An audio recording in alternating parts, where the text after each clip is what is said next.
આજની ધર્મકથા. પ્રણામ. પંડિત વીર વિજયજી મહારાજ છેલ્લા મહિના દોઢ મહિનાથી આપણા જીવનની અંદરમાં વણાઈ ગયેલું એક નામ, 64 કર્મની પૂજા, 64 પ્રકારી પૂજા, એના દ્વારા એમણે જે ઉપકાર કર્યો છે આ જગત ઉપર. આવી તો અનેક કૃતિઓ એમણે રચી છે, પણ આપણને વિચાર આવે કે આટલી બધી કથાઓને સંયોજીને એમણે જે સંબોધન મૂક્યું છે આપણા બધા માટે, એ સંબોધન ન મૂક્યું હોત તો જે જીવોને ખરેખર કર્મનું સ્વરૂપ સમજવું છે એમને આટલી ગંભીરતાથી આ કર્મોનું સ્વરૂપ કઈ રીતે સમજાત. એમનો ઉપકાર છે. અલબત્ત વાત તો અલગ છે કે આપણે બધા એટલા બધા અલિપ્ત થઈ ગયા છીએ કે આપણી માટે આ બધાની કોઈ કિંમત જ નથી. પણ આજે નહીં ને ક્યારે પણ પરમાત્માનું શાસન જ્યાં સુધી છે ત્યાં સુધીમાં જે જીવોને કર્મનું સ્વરૂપ સમજવું હશે અને કર્મના આધારે જીવનની ખરી મહત્તા સમજવી હશે, પરમાત્માના શાસનની મહત્તા સમજવી હશે, ત્યારે આ 64 પ્રકારી પૂજા એક માઇલસ્ટોન, એક લેન્ડમાર્કની જેમ એને સહાયક બનશે. આ એક દીવાદાંડી છે. આપણે જેટલું પોતાના જીવનની અંદરમાં આ સત્યને સ્વીકારતા સમજશું એટલું કદાચ આપણે સાર્થક્ય પામી શકશું. આયુષ્ય કર્મને લગતી કથાઓ કે જેની અંદરમાં મોહનીય કર્મની કેટલીક પ્રકૃતિઓને એનલાર્જ કરી અને એવું સમજાવવામાં આવે છે કે આખું ને આખું ભવાંતર એ આપણા મનુષ્યપણાના મોહનીય કર્મના ક્ષયોપશમ ઉપર આધારિત છે. જો જીવ મોહનીયને નથી દબાવતો તો એનું ભવાંતર સુરક્ષિત નથી. એટલે ધર્મ કરવા દ્વારા, ધર્મ સેવવા દ્વારા જીવે કરવાનું શું છે તો કે એના મોહનીય કર્મને સમજવાનું છે અને એને દબાવવાનું છે. એક દ્રષ્ટાંત આપણે આસક્તિનું આજે ફરીથી કેરી ફોરવર્ડ કરીએ. ગઈકાલે 2 દ્રષ્ટાંતો આપણે જોયા. એક ગરોળીનું હતું ને એક શેઠનું હતું, નિંદાને લગતું, શેઠાણી નિંદાનું. આજે આપણે જોવું છે એવું દ્રષ્ટાંત કે જે દ્રષ્ટાંત આપણે ધર્મકથાની અંદરમાં પૂર્વે એકવાર લઈ લીધું છે, બહુ વખત પહેલાં, પણ એને ફરીથી થોડું બ્રશઅપ કરીએ. રાજગૃહી નગરી છે, વર્ધમાન સ્વામી ભગવાન છે, હજારો અનુયાયી છે. એમાં એક અનુયાયીનું નામ છે નંદ મણિયાર. પંડિત વીર વિજયજી મહારાજ સાહેબે આ કથા લખી છે એ એક માત્ર કારણ છે કે આપણે એને આજે લઈએ છીએ. આપણે કદાચ એકાદ કે 2 વાર આ કથાની અલગ અલગ પ્રકારની છણાવટ કરવાનો પ્રયત્ન ધર્મકથામાં કર્યો છે, પણ આજે એને આયુષ્ય કર્મના અને મોહનીય કર્મના આધારે જોવાનો પ્રયત્ન કરીએ. પૌષધ વ્રત સાથે 8મનું વ્રત કર્યું, ચોવ્યારા 3 ઉપવાસ. પૌષધ વ્રત છે એટલે નિર્જળા ઉપવાસ કર્યા છે. અને એના કારણે શું થયું કે ઉનાળાના કપરા દિવસોની અંદરમાં ગળું શોષાવા લાગ્યું. તપનું પચકાણ તો લઈ લીધું છે અને પારણું કરવા જેટલી તીવ્રતાનો ઉદય નથી, પણ ગળું શોષાય છે. શરીર છે, શરીર સંવેદના તો આપશે જ. એટલે મન સુધી એ સંવેદના પહોંચે છે કે હવે બહુ તરસ લાગી છે, બહુ તરસ લાગી છે. તપની અંદરમાં અતિચાર લાગે છે, પણ એ તપને અનાચારના લેવલ ઉપર લઈ જવા માટેનું દૂષણ હજી સુધી પ્રવેશ્યું નથી. એટલે મનમાં ભાવ થયો કે તરસ લાગી છે, પણ મન એવા ભાવમાં ન ગયું કે ચલો હું પાણી પી લઉં. ના, મનને એ ધ્યાનમાં છે કે મારું તો વ્રત છે, ઉપવાસ છે, 24 ઉપવાસ છે. આ પણ એક એવી કક્ષા છે કે જે કક્ષાએ જીવ અટકી જાય. આપણે ત્યાં નીચે પડવા માટેની ઘણી બધી અલગ અલગ પ્રકારની બ્રેક ઇવન પોઈન્ટની વ્યવસ્થાઓ મૂકી છે કે ક્યાંક ને ક્યાંક આપણે અટકીએ, સાવ સડસડાટ નીચે પડી જઈએ એવું નહીં. અને એટલે અતિચાર નામની વ્યવસ્થા મૂકી કે ભાઈ તમે અતિચારની અંદરમાં જાગી જાઓ તો જીવનમાં ક્યારે અનાચાર નહીં કરો. અતિચારમાં વ્રતનું સ્ખલન થાય, જ્યારે અનાચારની અંદરમાં તો વ્રત જ ભંગ થઈ જાય. તો વ્રતભંગ પહેલાંનું એક પગથિયું છે વ્રતની સ્ખલના. આનંદ મણિયાર એ સ્ખલનાના પર્યાયમાં અત્યારે આવી ગયા. પાણી યાદ આવ્યું એટલે હવે પાણી ક્યાં ક્યાં હોય એના વિચારોમાં મગ્ન થયા. એમ વિચારતા વિચારતા આ જગતની અંદરમાં જ્યાં જ્યાં વાવડીઓ, કૂવાઓ, તળાવો છે, આ બધાને યાદ કરવા લાગ્યા. કેટલું બધું પાણી છે ત્યાં, કેટલું બધું પાણી છે ત્યાં. અને એના આધારે પોતાના 3 દિવસ એ પોતે કાઢવા લાગ્યા કે ભાઈ બહુ બધું પાણી છે એવું વિચારી વિચારી અને મારી પાણીની જે તૃષા છે એને હું ઉપશાંત કરું. શમાવી તો નથી શકવાનો અને શમાવી પણ નથી પાણી પીને. વ્રત ભંગ કરવા જેવું પાપ તો નથી જ કરવું. આમ કરતાં કરતાં જેમ તેમ કરીને 8મનું તપ તો એમણે પૂરું કર્યું. પણ પારણું કર્યા પછીથી જાણે હવે મન એક ગાંઠ વાળીને બેસી ગયું કે જેમ મને આટલી બધી તરસ લાગી એમ લોકોને પણ કેટલી તરસ લાગતી હશે. મને જેમ પાણીની કિંમત તો 3 દિવસમાં સમજાણી છે, એમ આ જગતની અંદરમાં કેટલા બધા લોકો પાણી વગર ટળવળતા હશે. તો મારે મારા ધનને એ પાણી આપવાની દિશામાં વાળવું જોઈએ. મેં ભોગવ્યું છે પણ લોકો ન ભોગવે એવું મારે ધ્યાન રાખવું જોઈએ. મેં તો સ્વાધીનતાથી પાણીનો ત્યાગ કર્યો હતો, પણ આ જગતની અંદરમાં કેટલા બધા એવા હીન પુણ્યશાળી લોકો હશે કે જેની પાસે પાણી જ નથી, જેની પાસે પુણ્ય જ નથી પાણી મેળવવાનું. તો એ બિચારા તો બધા મને આ પાણી વગર ટળવળતા હશે. મારે એ લોકોને સહાયભૂત થવું જોઈએ. આ ભાવ મનની અંદરમાં ઉપસ્યો. પોતે કોઈને પૂછવું જોઈએ ત્યારે તો સાક્ષાત પરમાત્મા હાજર હતા. કોઈ પણ ગણધર ભગવંતને, પરમાત્માને સ્વયં આવું પૂછી શકાયું હતું કે સાહેબ મને આવો ભાવ થયો છે, તો આપને બરાબર લાગે છે, યોગ્ય લાગે છે, તો હું આ દિશામાં આગળ વધું. પણ નહીં પૂછ્યું. કેમ ન પૂછ્યું? એમની શ્રદ્ધામાં ખામી હતી તો કે ના, એવું ન કહી શકાય. પણ પોતાનો જે અનુભવ હતો એ બહુ જ ઊંડે સુધી ઘર કરી ગયેલો. એને એટલી બધી વાર ઘૂંટેલું કે હવે એ અનુભવથી વિપરીત વાત વિચારવાનો પણ મનમાં શક્યતાનો ભાવ નથી. આ હું કોઈકને પૂછીને કરું, કોઈકની આજ્ઞા લઈને કરું, હું એમને આધીન છું, એ મતનો હું અનુયાયી છું, તો મારે જેમણે મત પ્રસાર્યો છે એમને પૂછવું પડે. આવું કંઈ ન થયું. કેમ ન થયું? કારણ કે પોતાનો અનુભવ એ મનમાં સર્વોપરી બની ગયો હતો. મેં જે ભોગવ્યું એ મારે લોકોને નથી આપવું. મારે લોકોને એ પીડાથી દૂર રાખવા છે. અને એમણે આ નિર્ણય કર્યો કે રાજગૃહિની આસપાસમાં જ્યાં જ્યાં એમને આ વાવડીઓ બનાવવાની તક મળતી હતી, પોતે લોકો માટે કૂવા અને વાવડીઓ બનાવી અને સુકૃત કરતા હતા.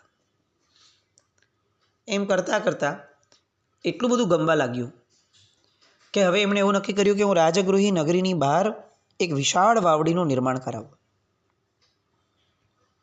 એવી વાવડી કે જે આકર્ષક પણ હોય, લોકોને ત્યાં આવવું ગમે, લોકોને ત્યાં બેસવું ગમે, એવી એક વિશાળ આકર્ષક વાવડી હું બનાવું. આપણે વાવડીઓ જોઈ જ નથી. આપણા લોકોની બહુ કમનસીબી છે. સ્પેશિયલી આ જનરેશનની તો અતિશય દરિદ્રતા છે કે એને કેટલીક વ્યવસ્થાઓ જોવાની એને બિચારાને તક જ નથી પડી. એને નાયગ્રા ફોલ જોઈ અને એમ થાય કે આ જગતનું બહુ મોટું આશ્ચર્ય છે, પણ એને આવી વાવડીઓનું સ્ટ્રક્ચર જોવા નથી મળ્યું ને, એટલે એને આ આશ્ચર્ય નથી થતું. એને અત્યારના વિજ્ઞાનનું એન્જિનિયરિંગ જોઈ અને એવું થતું હોય કે ભાઈ વિજ્ઞાને તો કમાલ કરી નાખી. પણ એને પૂર્વજોએ બનાવેલી આવી ટેકનિક્સ કે જેના એન્જિનિયરિંગનો જવાબ આજે પણ એન્જિનિયર્સ પાસે નથી, એ જોવાની તક જ નથી મળી. કેટલી બધી આવી વાવ કે જે વાવ જોતાં જોતાં આપણને ખરેખર એવું થાય કે આવી કમાલ તો ક્યાં જોવા મળે. પાણીનો સંગ્રહ કઈ રીતે થાય, સ્ટેપ બાય સ્ટેપ પાણીનું ફિલ્ટરેશન કેવી રીતે થાય, પાણી વરસાદનું જળ કઈ રીતે અલગ રહે, બીજા વપરાશનું જળ કઈ રીતે અલગ રહે, પાણી વપરાયા પછીથી એનું આઉટલેટ કઈ રીતે અલગ જાય, આ બધી જ ટેકનિક્સ, આખીને આખી ગટરની વ્યવસ્થા, આખીને આખી સ્ટોરેજની વ્યવસ્થા, આ બધા જ પાણીઓ અલગ અલગ રીતે જ રહે, ક્યારેય એક ન થાય. પીવાનું જળ અલગ અને વાપરવાનું જળ અલગ. આપણને એવું લાગે છે કે આ બધું આપણે કરતા થયા, આજનું વિજ્ઞાન કરતું થયું. આજથી હજારો વર્ષો પહેલાં આ આર્ય સંસ્કૃતિએ આવી બધી ટેકનિક્સને તો બહુ સામાન્ય રાખી હતી. આજે પણ પાટણની વાવ, આવી કેટલી બધી અડીકડીની વાવ, આવી કેટલી બધી વાવ છે કે જે જોતાં જોતાં મન અચંબિત થઈ જાય કે આવું પણ સ્ટ્રક્ચર જગતમાં શક્ય છે. એ પણ એવા સમયે કે જ્યારે કોઈ મશીન્સ ન હતા, ખોદવા માટે કોઈ ઇક્વિપમેન્ટ્સ ન હતા, જમીન ખોદવા માટેના. એવા સમયે તો કે હા, આ અમારા આર્ય સંસ્કૃતિની એક ઉજ્જવળતા હતી, જેને કોઈ ટેગ લગાડીને કે લેબલ લગાડીને અમે જાહેર નહોતા કરતા કે જુઓ અમે કેટલા બેસ્ટ છીએ. નમ્ર હતા. પણ એ વાવ આવી ખોદાવી અને વાવડીમાં ઉતરવા માટે ચારે બાજુ આકર્ષક પગથિયા પણ કરાવડાવ્યા. વાવડીને ચોરસ આકારની બનાવી, એની આજુબાજુ એમણે બગીચા બનાવડાવ્યા, એમાં સુગંધી અનેક ફૂલો પણ ઉગાડ્યા. અને આ વાવને વધુને વધુ સુંદર બનાવવા માટે જેટલા પૈસા વાપરવા પડે એટલા વાપરતા. કેમ? કારણ કે મનમાં ઓલો ઘૂંટાયેલો ભાવ હતો કે આવી વાવડીઓ એ જગતને હિતકારી છે. હવે શું તો કે આ વાવને નામ આપવામાં આવ્યું નંદ વાપિકા. લોકો એને નંદ શેઠની વાવડીના નામે ઓળખવા લાગ્યા. પછીથી તો શું વાત પ્રસરતી ગઈ અને આ વાવડીને જોવા માટે દૂર દૂરથી લોકો આવવા લાગ્યા. અને આવ્યા પછીથી નંદની પ્રશંસા અતિશય લોકો કરવા લાગ્યા. વાવડી હોય તો આવી હોય, શું જબરદસ્ત ઉદારતા છે, શું ધનનો વ્યય કર્યો છે, લોકો માટે કેટલી ઉપયોગિતા સાબિત થઈ છે, કેટલું આકર્ષક છે, ચિત્તને કેટલી શાંતિ આપે છે, કેટલું નયનરમ્ય છે. આવું તો અનેક શબ્દોનું ઘરેણું એ નંદને પહેરાવતા ગયા. અને સુકૃત કર્યા પછીથી ક્યારેય પોતાની પ્રશંસામાં ધ્યાન ન આપવું જોઈએ. આ જે ગુણ છે, આ જે કાળજી છે, એ નંદ ચૂકી ગયા. આપણે પણ આ વસ્તુ વિચારવા જેવી છે. કોઈ પણ સુકૃત કર્યું, લોકો તો અનુમોદના કરશે, એ એમનો ધર્મ છે. એમાં આપણે એમને કંઈ રોકી ન શકાય કે ભાઈ હું ગમે તેટલું સારું કામ કરું, કોઈએ કંઈ બોલવું જ નહીં. આવું ન થાય. એ ધ્યાન તો આપણે રાખવાનું છે. ખાધું છે આપણે તો પચાવવાની જવાબદારી આપણી છે. આપણે લોકોમાં જાહેર ન કરી શકીએ કે ભાઈ જુઓ મેં ગમે તેટલું ખાધું છે, તમારે લોકોએ કંઈ પણ આમાં આ વસ્તુ કરવી નહીં. ભાઈ તારે જ તારી પાચન શક્તિને સારી કરવી પડશે. એમાં લોકો કાંઈ ન કરી શકે. અને જો પાચન શક્તિ સારી ન કરી તો શું થશે? તો સુકૃત પચશે નહીં. અને પચેલું સુકૃત જે શુભ ફળ આપી શકે એ શુભ ફળો પ્રાપ્ત નહીં થાય, એના કરતાં વિપરીત અશુભ ફળો પ્રાપ્ત થશે. જે સુકૃતના કારણે અંતરાયો તૂટવા જોઈતા હતા, એની જગ્યાએ એ જ સુકૃતની લોકો દ્વારા થતી અનુમોદના, પ્રશંસા એને મનમાં સંગ્રહિત કરવાથી કેટલાક નવા અંતરાયો બંધાવાના શરૂ થશે. તમે જે વસ્તુને પચાવી ન શકો, કુદરત ભવાંતરમાં તમને એ વસ્તુથી વંચિત રાખે. આપણે સુકૃત ન પચાવી શક્યા તો કુદરત એવો ભવ આપશે કે જ્યાં સુકૃતો જ નથી. આપણે ધન ન પચાવી શક્યા, કુદરત એવી જગ્યાએ જન્મ આપશે કે જે ધન જ નહીં હોય. આપણે આપણા સારા કંઠનો ઉન્માદ પચાવી ન શક્યા, ઈશ્વર દુસ્વર નામકર્મનો ઉદય આપશે, કર્કશ અવાજ આપશે. આપણે સારી વાતો કરી શકીએ છીએ એવી વાચાળતાને પચાવી ન શક્યા, ઈશ્વર વાત કરવાની ક્ષમતા જ ન હોય એવી મતિ આપશે. આ બધી જ વસ્તુઓ બહુ જ સમજવા જેવી છે. મળેલી વસ્તુઓનું પાચન જો આપણે નહીં કરી શકીએ તો ભવાંતરમાં એ વસ્તુઓ પ્રાપ્ત કરવી અશક્ય થઈ જશે. અને આ જ પાચન એટલે મોહનીય કર્મનો ક્ષયોપશમ. અને એટલે જ જે સૌથી પહેલાં કહેવાયું હતું એ કે આ મનુષ્યપણાની અંદરમાં જો ખરેખર કંઈક કરવા જેવું છે તો એ મોહનીય કર્મના ક્ષયોપશમનું કાર્ય કરવા જેવું છે. સુકૃતો તો થશે, કદાચ તિર્યંજ ગતિમાં પણ થશે, પણ સુકૃતોનું પાચન કરવા માટેની પાત્રતા તિર્યંજ ગતિમાં ઊભી કરવી બહુ ડિફિકલ્ટ છે. એ પાત્રતા એ તો મનુષ્ય બહુ માત થશે. આ નંદ એ પાત્રતા ન જાળવી શક્યા. શું થયું? તો કે હવે એ પ્રશંસાના આધારે એ પોતાના જીવનને ચલાવવા લાગ્યા. લોકો હજી ને હજી વધુ પ્રશંસા કરે એટલા માટે એ વધુને વધુ સમય એ ત્યાં વાવડીની અંદરમાં વિતાવવા લાગ્યા. વધુને વધુ ધન ત્યાં આપતા ગયા. દિવસો જતા થયા, ભગવાનનો ધર્મ પણ ભૂલી ગયા અને મોટા ભાગનો સમય એની દેખરેખની પાછળ પોતે જ ખર્ચવા લાગ્યા. એવું થયું કે કેટલાક લોકો જોઈને જશે, બહારથી આવતા લોકો, તો એને ક્યાં ખબર છે કે નંદ શેઠ ક્યારે છે? તો શું કર્યું? તો કે નંદ શેઠે શું કર્યું? તો કે એ વાવડીની બાજુમાં પોતાનું એક મકાન નવું બનાવી લીધું અને પોતે ત્યાં રહેવા લાગ્યા. કેમ? તો કે વધુને વધુ સમય વાવડીમાં આપી શકાય, લોકો મને મળી શકે, લોકો મારા મોઢે મારી સ્તવનાઓ કરી શકે. આ હદ સુધી નંદને આ વાવડીનું ઘેલછાનું ઘેલું એ લાગ્યું. કાળાંતરે આ નંદ મણિયાર એનું મૃત્યુ થયું. મનની અંદરમાં ઓલું જે પક્ષપાત, ઘૂંટાયેલો ભાવ, પાણીની ઘેલછા શરૂઆત ક્યાંથી થઈ? તો કે નિર્જળા અઠ્ઠમથી થઈ. અઠ્ઠમના કારણે થઈ? તો કે ના, અઠ્ઠમ તો ઉત્તમ શ્રેષ્ઠ આલંબન હતું, પણ એમાં જે પોતે એની આશાત ના કરી, એ આશાતનાનું, એ અતિચારનું પ્રાયશ્ચિત ન કર્યું. પ્રાયશ્ચિત ન કર્યું એટલે શું? મહાત્મા આગળ જઈને ન કર્યું એટલું જ? તો કે ના, આ ખોટું હતું એવો ખટકો ઊભો ન કર્યો, એની ગરહા ન કરી. ઉલટું એ જ માર્ગમાં આગળ વધવા લાગ્યા અને વધતા વધતા વધતા એને જ સર્વસ્વ ગણવા લાગ્યા. જે દોષ એ સામાન્ય રીતે દૂર થઈ શકે એમ હતો, એ દોષ હવે દૂષણ બની ગયો.